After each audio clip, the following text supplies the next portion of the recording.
Great. Okay, so let's get started. I want to go into, before we actually get into on freedom of choice, I want to explain what we're going to be going over, and then why I have this open to one of the appendices. First of all, we're not going to go through the glossary term by term. That's up there if you need to look at it, and that's mostly for reference. All of the terms that are defined in the glossary in the actual text will have an asterisk next to them, so you'll know that it's defined in the glossary and you can look it up. You can see what Anselm means and what he's talking about. That will be useful, and we will be kind of looking at that as we read through, but not in one big chunk.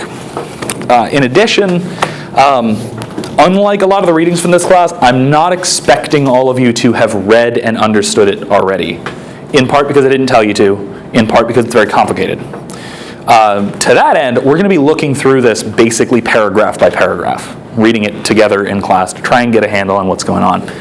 If you want to have it open, feel free to. If you want to have it printed out, feel free to. Whatever you need to. It'll also be up here. So if you'd rather just follow along that way, that's great. All right, so like I said, first I want to start with this.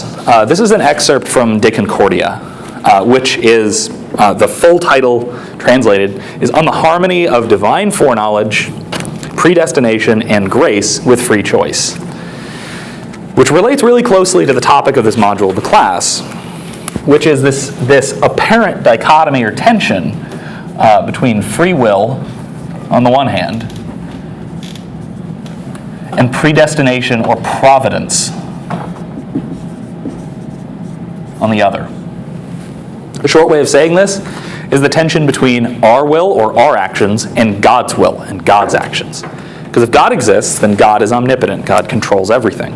If God controls everything, how can we control anything? We can see the tension here pretty apparently, I think. Now, the reason I assigned this text is not because it's easy, like I mentioned.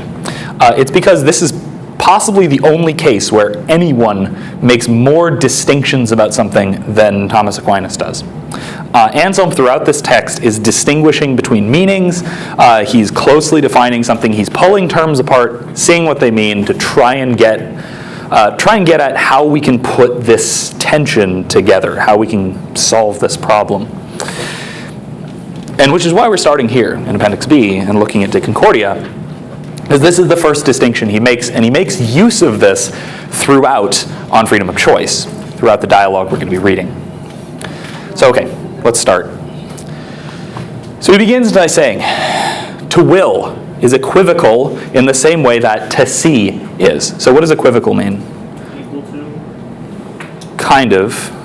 In philosophy, so when we say that something commits the fallacy of equivocation, what would that be?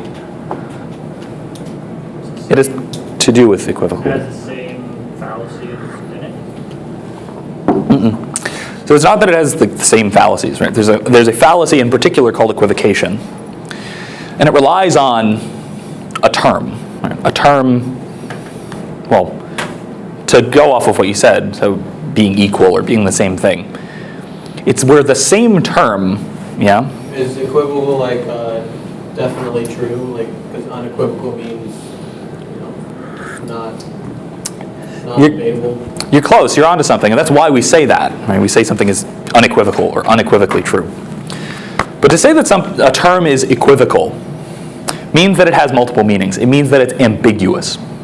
So the fallacy of equivocation is where you use different meanings for the same term, and you shift between them in the midst of your argument. So you use the same term, but it means different things. So what Anselm is saying here is that to will means different things, just like to see means different things. It means different things in different contexts. It means different things depending on who is doing it and how they're doing it, and what particularly we're talking about. Right? So the will or vision is different from the will or vision in a different context. So we will something. Saying that I will something is different from saying that I have the capacity for willing, or to say that I choose something. But all these are roughly the same word, they have the same connotation, but they differ in meaning. The same thing with seeing. All right, so continuing on. After all, both one who is making use of vision and one who is not, but has an aptitude for seeing, are said to see. What does that mean? It's talking about two ways that we can understand to see, or seeing. Say it again. So this is the second sentence, quote, after all, both one who is making use of vision and one who is not, but has an aptitude for seeing. Doesn't they can see? Yeah, so they can see. But what does that mean? Both can see, but we mean different things, yeah? We all have the ability to will, but we might not necessarily act on it. Yeah, there's something to that, right? So, I can see you, right? I can see you. My eyes are closed. But I can still see you in some sense. What's the difference between those two senses? You're inherently able to see, you're just choosing not to. Right. Right now, I could open my eyes and look at you, right? I could see you while my eyes were closed. Yes? Are they trying to like say to see is not really the actual sight, but it's more of a gift that some people choose not to use? It's both. It's not the action, it's the ability. It's both. It's the action and it's the ability. And it's something else as well, which we'll get to in the next We all have paragraph. the ability, but it's just someone would put it there. Yeah. Or we probably all do, but only sometimes. And we don't all have the ability. Right? A blind person can't see in either sense. Now, a blind person can see in another sense. Right? They can see your point.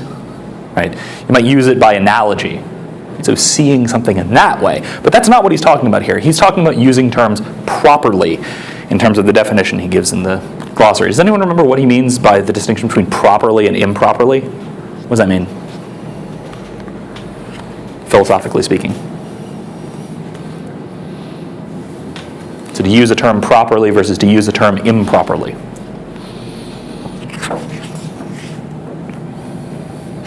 Like not using it for its true context. Something like that. Right? So it's not like, when he says using a word improperly, he doesn't mean you're just using it wrong. Right?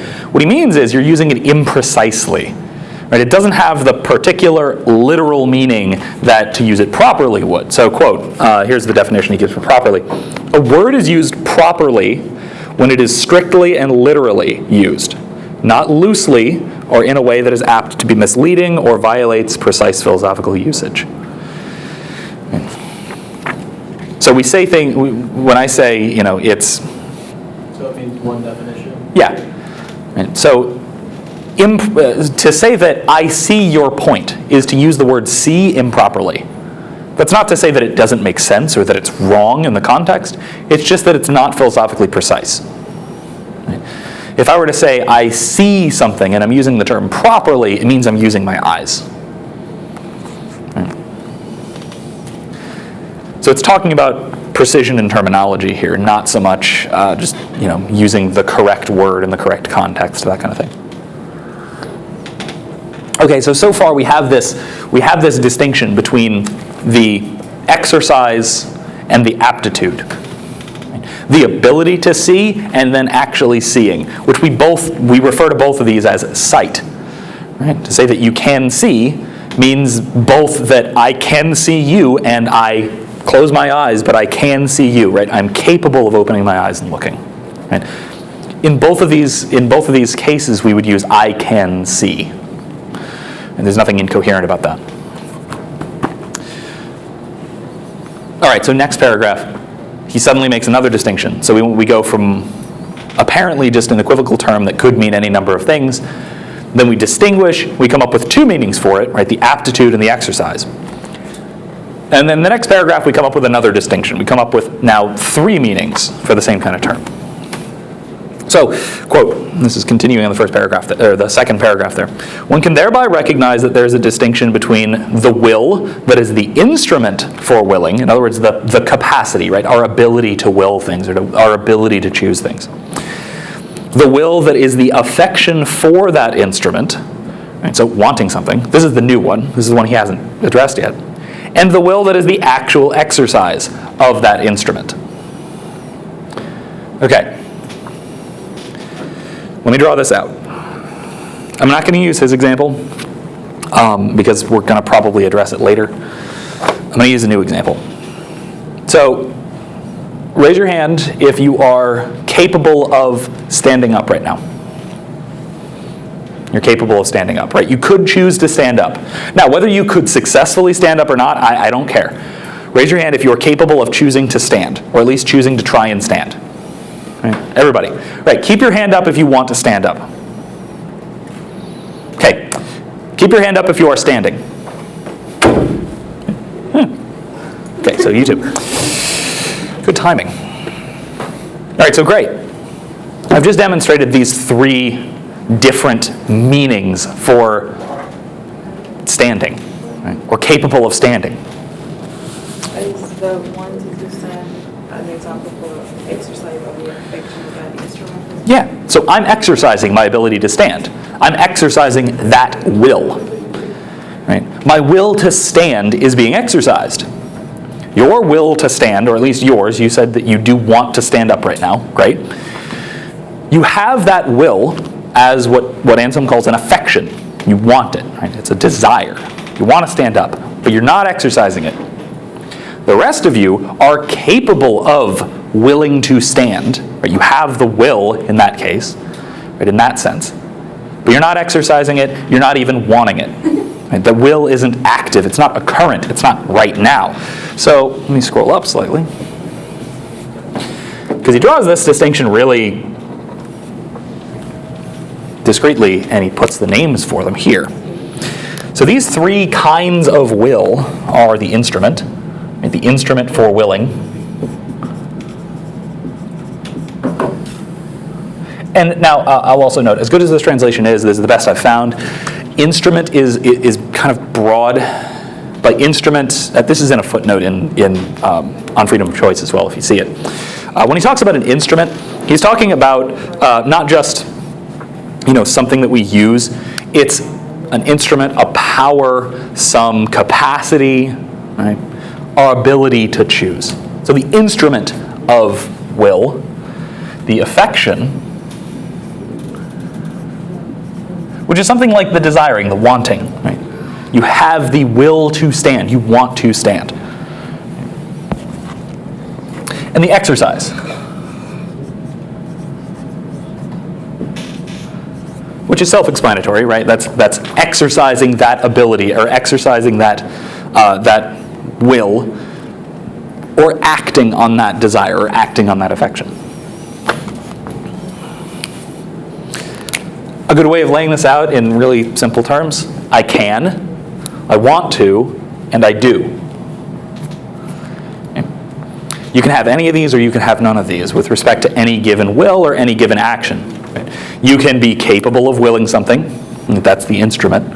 You could, regardless of if you do or not, you could choose to get up and leave the classroom.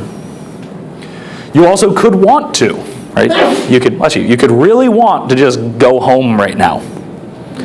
And, in fact, you could. Right? And by doing so, you're exercising that affection.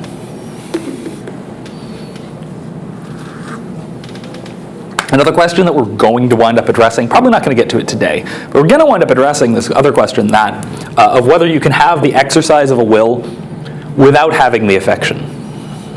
Yes. How? How do you think? Anselm agrees with you, but how do you think? Like your job. Oh, okay. Say you don't want to do something that's part of your job description.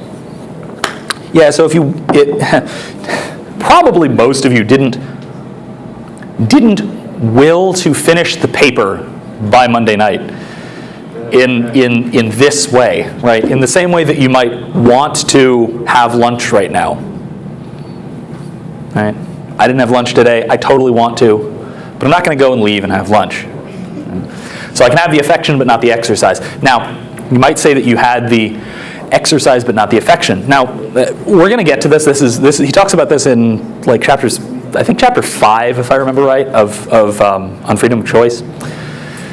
that you can only kind of have the exercise, but not the affection. And he starts making more distinctions there. But it seems like we totally can, right? You can not really want to do something, but you can choose to do it anyway, because you ought to, or you need to, or even if you're sort of forced into it. So if you're threatened or whatever like that kind of thing. So there's plenty of there are at least plenty of apparent examples of this that we'll get into. Again, probably a lot will wind up being Friday rather than today. I don't expect to get to chapter 5 today. Okay, so that's all I really wanted to draw out of this chapter here. Are there any questions about this threefold distinction? This is going to keep coming up. Pretty clear? Great. If ever this is unclear, or if ever it's not clear how this applies, feel free to bring it up and ask, if this applies here, how it applies here, that kind of thing. All right, so now we're jumping back to chapter 1 of On Freedom of Choice. First thing to note is that it's in dialogue format. So this is in the format of a conversation between a student and a teacher. All of it was written by Anselm. This is more like a hypothetical dialogue or hypothetical discussion to bring out a point. But that said, it's worth noting that this might actually be useful, this kind of format, reading this, might be useful for kind of organizing your interview. Because the student here does a lot of bringing the teacher back onto topic, which is something that you could perfectly well do in your interview, you may need to do in your interview, and maybe I wish you'd do more in the classroom, because I have the same problem. But that kind of thing, this is a pretty good model discussion between student and teacher, or, if you will, interviewer and interviewee. So the student is asking these complex questions about what the teacher's talking about. I didn't realize it was part of the... Yeah, that's part of the format. This is a back and forth kind of discussion, and if you read this without knowing that, it can get confusing. I'll also note that for some bizarre reason, some of the translations of this I've encountered don't include who is talking. So it is more or less impossible to tell who is actually speaking in this, because it is, a back and forth. And if you're trying to read it as simply a straightforward someone saying something, it's not going to make a lot of sense. So, all right, so let's dive into it. So to begin, the student begins by asking, or by putting forward this potential objection. Since free choice seems to be incompatible with the grace, predestination, and foreknowledge of God, I want to know what this freedom of choice is, and whether we always have it. For if freedom of choice is the ability to sin and not to sin, as some are accustomed to say, and we always have that ability, then how is it we ever need grace? On the other hand, if we do not always have it, why is sin imputed to us when we sin without free choice? So the student is asking a bunch of questions packed into one paragraph here. First of all, what is the overall context of his question? Why is he asking this? What is the topic of conversation here? Why do we have the freedom to sin if we're going to be punished for it, basically? So that's part of it. That's where he's talking about here, right? That's those last two questions. But he starts off broader than that. He starts off with a broader discussion. So we'll get to that. And that is really the meat of his question. But yeah, something else? He just starts off with, how can free will and providence coexist? Yeah, right? So he starts off with a really broad-based discussion, which is why I assigned this bit, right?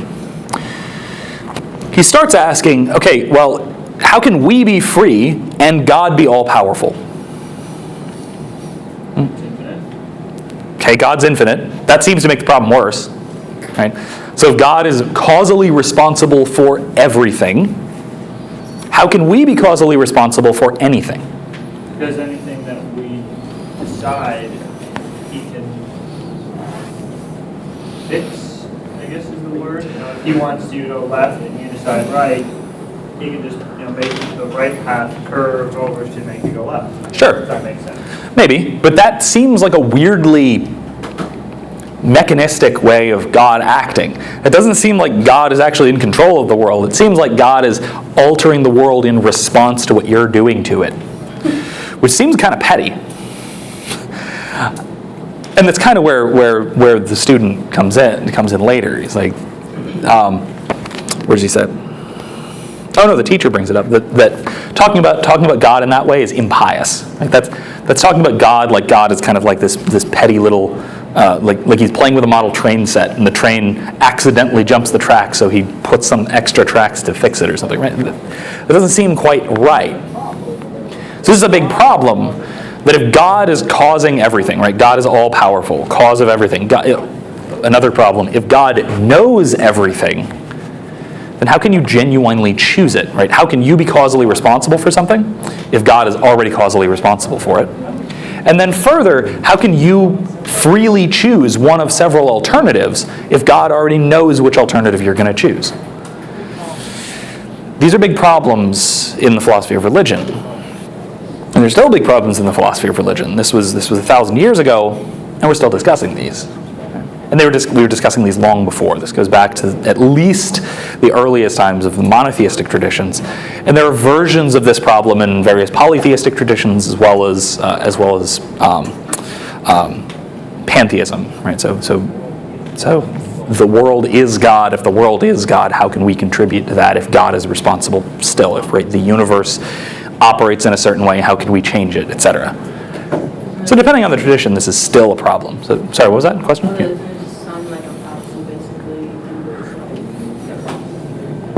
Yeah, prophecy is a great example of this. So suppose there is a prophecy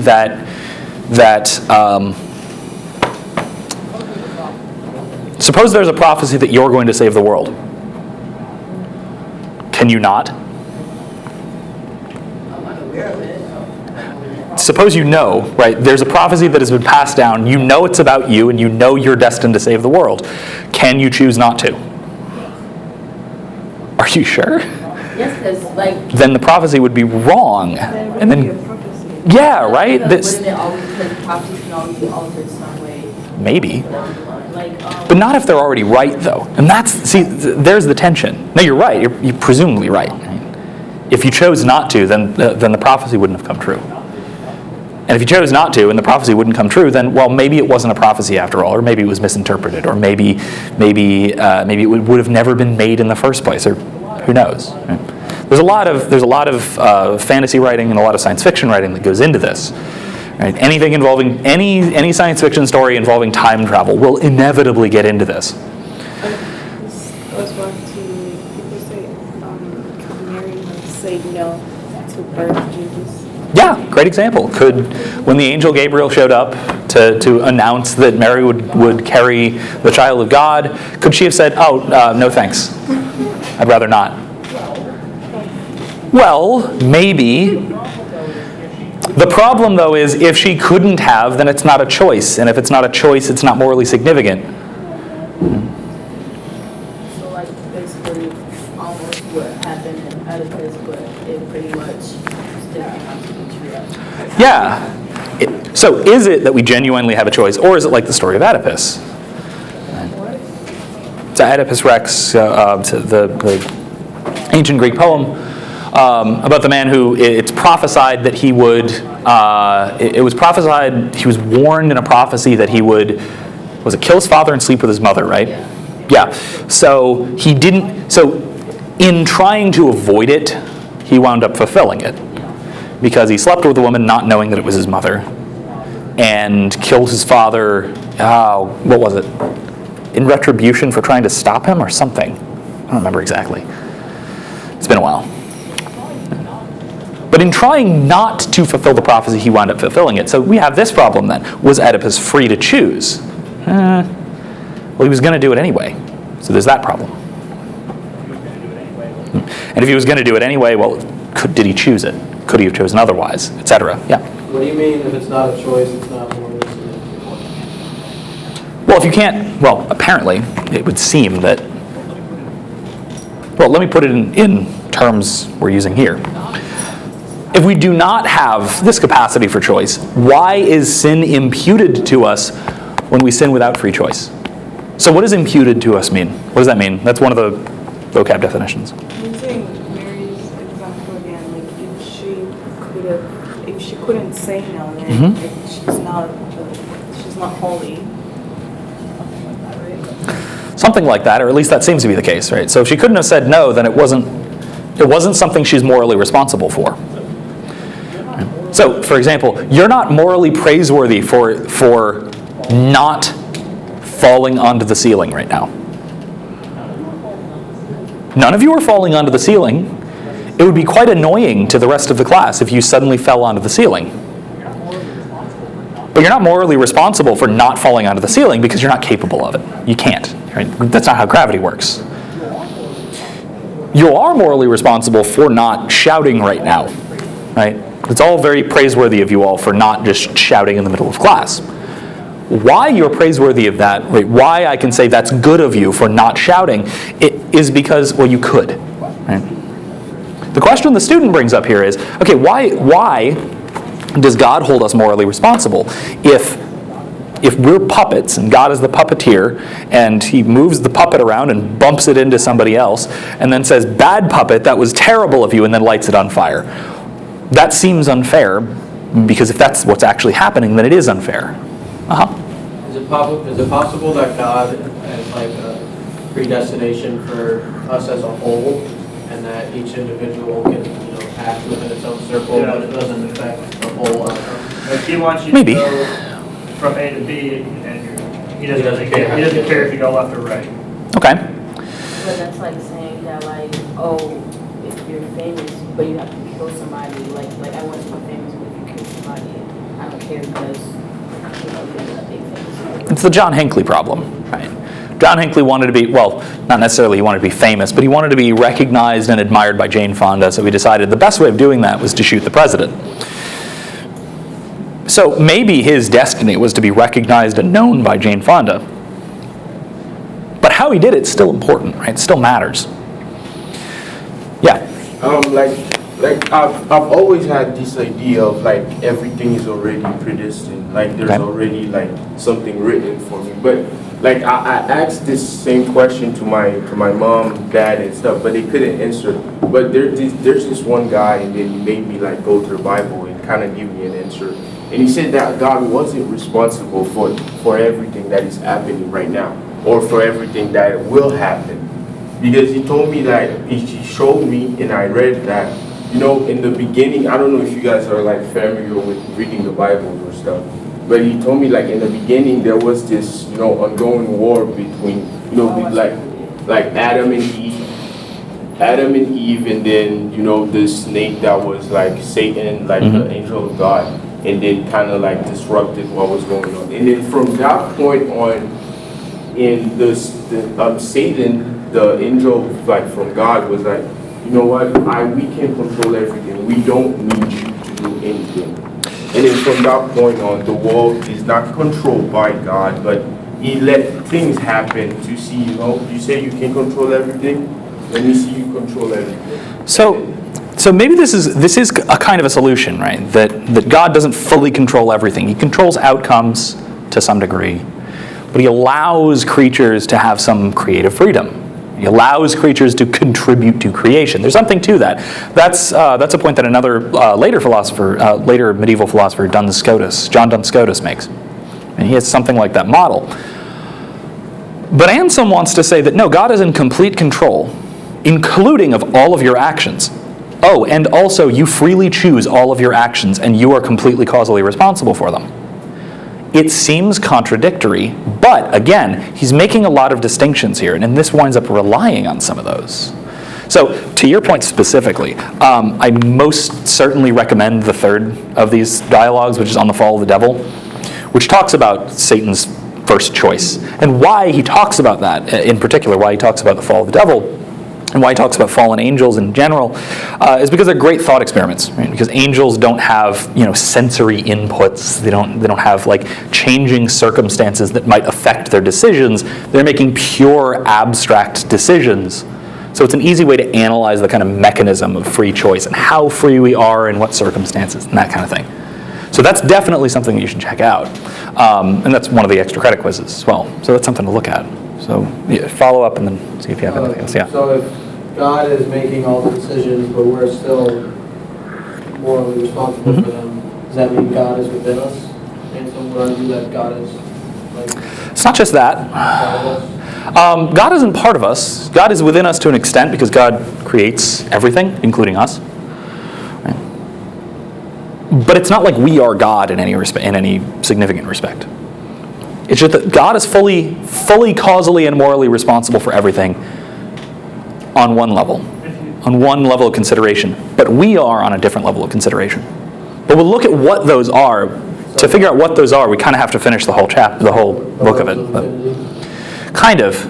That might be a good analogy. I mean, it's a pretty loose analogy, but it's one way of looking at it, right? So different levels of infinity, right? So there are different kinds of infinites. There are countable and uncountable infinites, et cetera, that kind of thing. Yeah. That's one way of looking at it, right? All right, so let's look at the other side of this problem. So on the one hand, right, so we have this issue, how is sin imputed to us? To get back to this, for the vocabulary part. For something to be imputed to an agent, what that just means is that they are causally responsible and morally responsible. They're both. So you can totally be causally responsible for something, but not morally responsible, like if it's an accident, or if it's coerced, or that kind of thing. Right? So if while walking around I accidentally bump into the table and it knocks over my coffee, I didn't think about it, I didn't consider it, I couldn't have realistically prevented it, right? I wasn't looking, or whatever the case might be. Right? I'm not morally responsible for it. Spilling the coffee in that case wouldn't be imputed to me because it's not my fault. Even though I caused it, my actions caused it. So for an action to be imputed to an agent, they have to be causally responsible for it, so they had to make it happen. And they're morally responsible for it, so they had to do it intentionally and by choice, etc.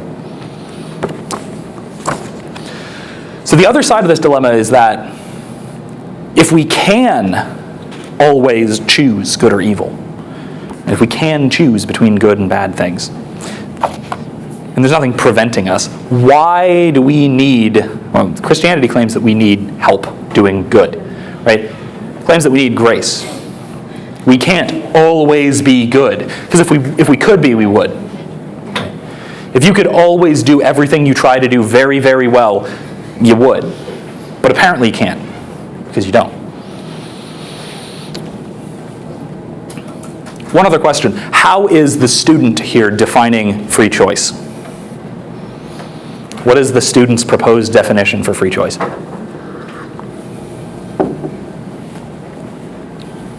Ability to sin and not to sin. Right. What does the teacher have to say about that?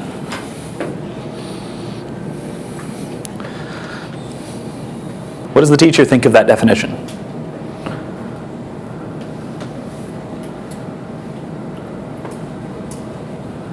Doesn't think so. Right. I don't think freedom of choice is the power to sin and not to sin. In other words, I don't think that's right. That's not what I'm talking about. Because after all, if this were its definition, in other words, if this were the definition of freedom of choice, then neither God nor the angels, who cannot sin, would have free choice. Right? In other words, you'd have to say that God can't choose things. God doesn't have freedom. And if freedom is a good thing, which remember back to talking about the problem of evil and the free will defense. Right? Free will is a sufficient good to justify the existence of chosen evils, of moral evils. But if it's a sufficient good, then if it's a good thing, we have to attribute it to God if God exists. God is all perfections. Yeah? Freedom is a transcendental quality. Maybe. It might be part of a transcendental quality or something like that. Now, ordinarily we wouldn't say that it is a transcendental simplicity, simply, right, simply speaking, without caveat. But we could say that it is an essential component of justice, which is an essential component of the good, something like that. And that is something like what Anselm winds up settling on, I think. Yeah. Like I would say that free choice is the ability to create is the ability to do whatever you want. Okay. And to create an outcome that would benefit you. and not Okay.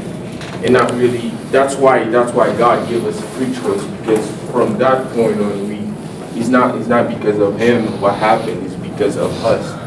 Like So I they think- just say I want a good grade for the class. Like it's not just. I'm not just gonna like, all right, I just want a good grade. I'm gonna go over for the assignment and all that stuff. That's me. That's on me. Like the outcome of my grade, it's on me. It's not on God. Or if something bad happened, it's not on God. If something good Right. happened, it's not on God. It's on me. Right. So part of this is that you're hitting pretty close to Anselm, what Anselm winds up defining it as. Right. That free choice is the freedom to choose good and not be impeded in any way. Right. So if I were to say you're free to pass this class, what does that have to mean? So we can pass it no matter what? No, maybe. That's a distinction we'll get to. But if you're free to pass this class, what does that tell me about you? And I have the ability, the affection to pass the class. Yeah, so you have the instrument. Right? You have the affection as well. Right? You want to pass it and you're capable of doing it. You have to be capable of doing it.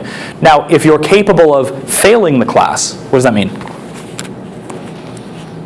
have the instrument and affection to not pass the class. Okay. If you're capable of failing the class, if you have the affection to fail, can you pass? Yes. No, Not really. I want to fail.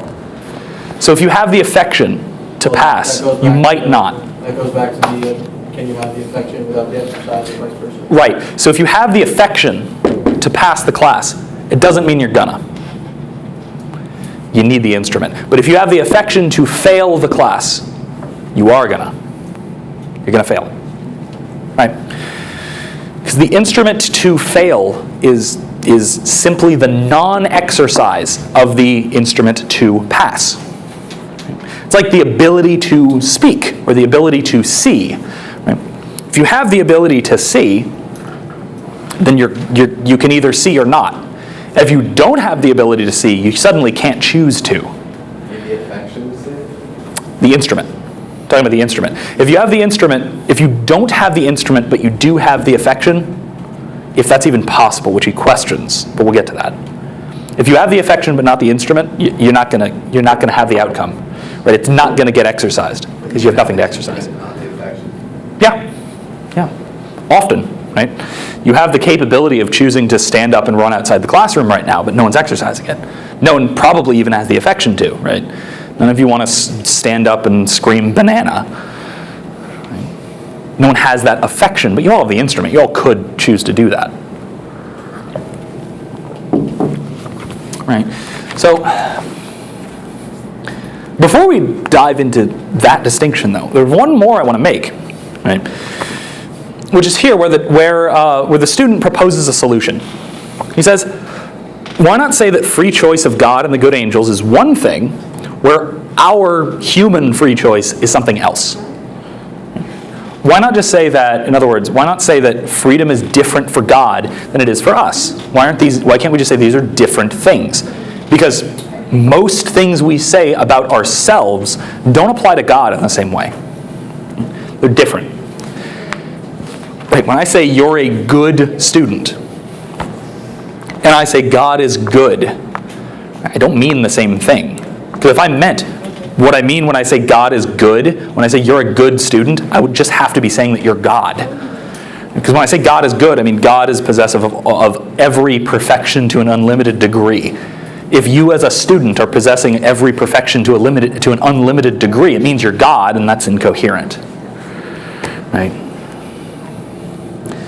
So there has to be some kind of a difference. So, okay. So the teacher responds to this. And this is down here.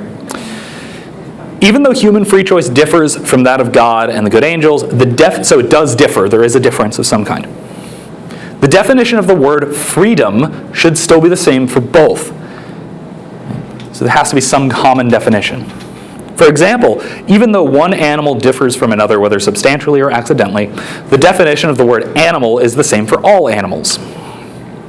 And therefore, we ought to offer a definition of freedom of choice that contains neither more nor less than freedom, so that it applies to both God and humans. All right, so I need a volunteer with a pet.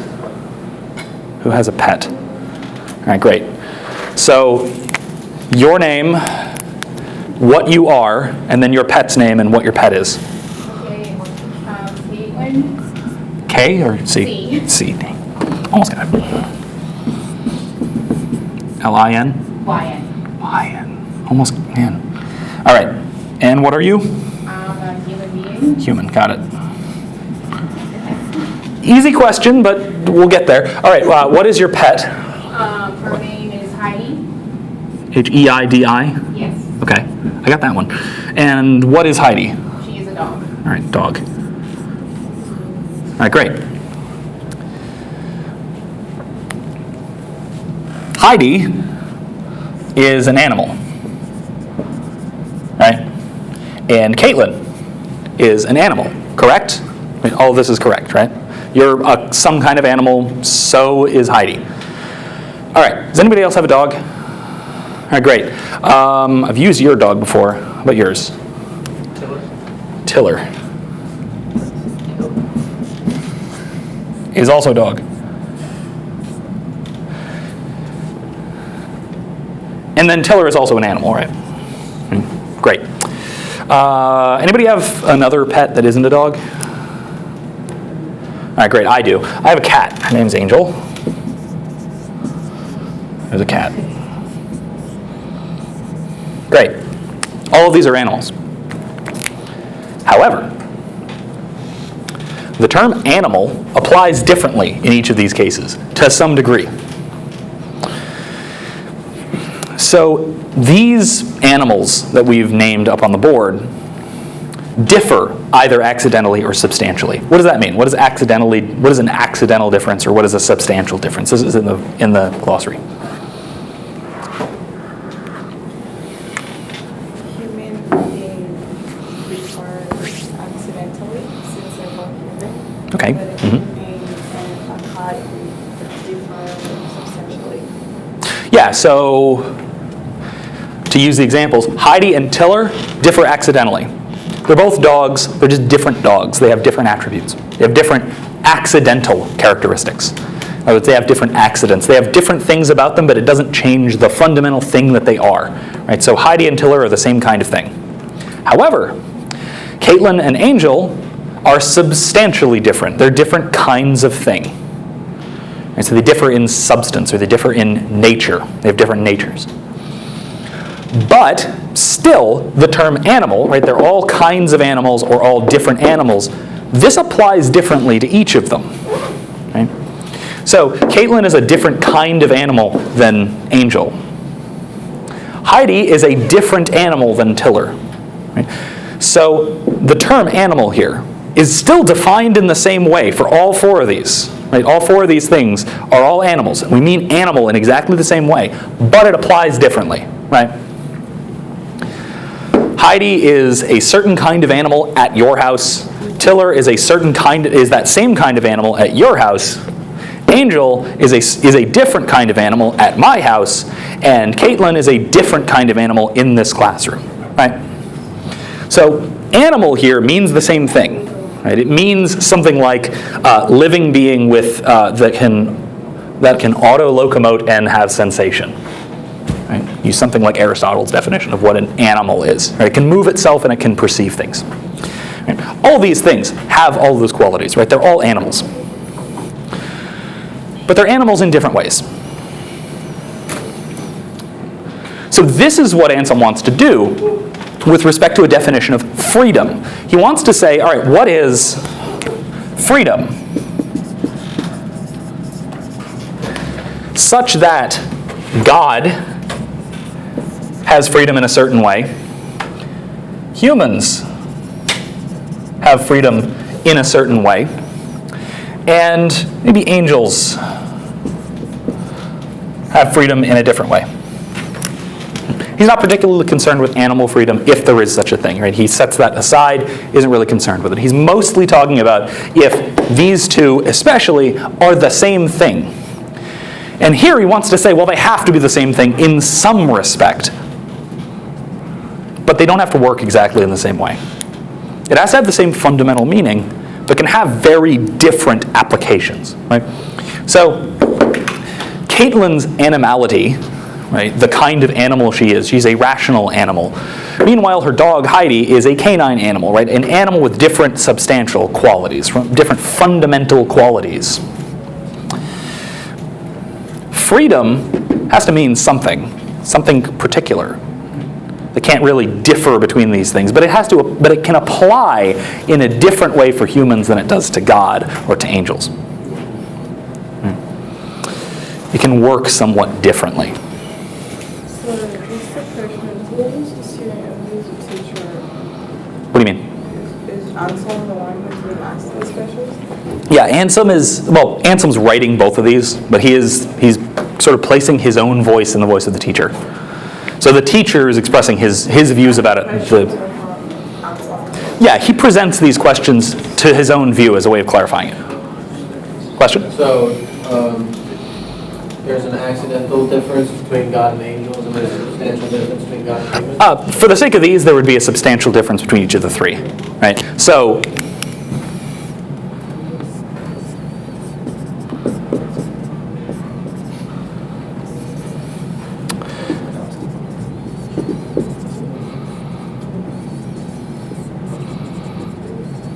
right, there could be an accidental difference between Caitlin and myself. Right, in terms of how our freedom works, right? Because I would presumably have at least different affections and different exercises of those affections, right? Now we might have the same instruments, might have the same powers, right? Powers of freedom, or the same powers of choice, or the same instruments of choice, right? That kind of thing. That might be the case, but we would definitely have different affections for them, and we would have different exercises of those powers. Right? So it would apply differently in an accidental sense, but not in an essential sense, or substantial sense. Because these things differ in substance, and these things differ in substance. Well, these only differ accidentally. So we are going to get into that difference too, right? So different people, or even different angels, might have different exercises or different affections of will, but we'll still have the same fundamental will, right, in the instrumental sense. This thing actually happened. It's not like an alien that actually happened. No, yeah, this didn't actually occur as far as we know. I don't think so. Right. So that's about all we have time for. We'll wrap up chapter 1 and we'll move on from there on Friday.